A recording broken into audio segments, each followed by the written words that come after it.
Good morning and welcome Year 9 Mercy Girls. Today I will be telling you about the radioisotope which I have chosen to investigate, which is Technetium-99m. According to Medicine Net, a radioisotope is simply a chemical element that has an unstable nucleus and emits radiation during its decay to a stable form. Isotopes are still atoms and have the same number of protons, but they differ in the number of neutrons they hold. The type of radiation being emitted from Technetium-99m is gamma radiation. Gamma radiation is one of three types of radiation, but it is different to alpha and beta radiation as it is made of electromagnetic waves. Gamma rays have a very high frequency, travelling at the speed of light, and can only be stopped by a metre of concrete or a centimetre of lead due to its high penetration power. One of Technetium-99m's main uses is to image internal organs for medical diagnostic studies. These internal organs can include the heart, liver, lungs, kidneys, bones, spleen, and many more, but in particular it can pinpoint brain tumours.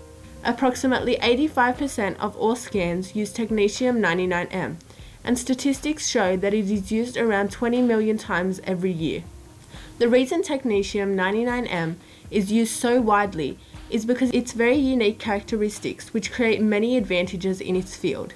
Firstly, it has a short half-life of 6 hours, which means it emits low amounts of gamma radiation, which causes hardly any damage to the cells and clears very quickly from the patient's body. A very good thing about Technetium-99m is even though it only gives off low radiation levels, they are at a good enough level for high-resolution gamma cameras to detect anything.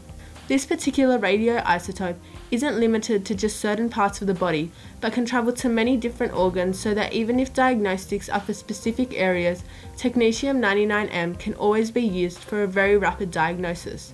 Unfortunately, as with most scientific innovations, there are problems associated with Technetium-99m. When decaying, it produces Technetium-99, which has a half-life of 210,000 years, and there are no conclusive results about the effect that could have on the environment. Technetium-99m requires nuclear reactors and generators for production, which can be costly and not accessible to a lot of areas.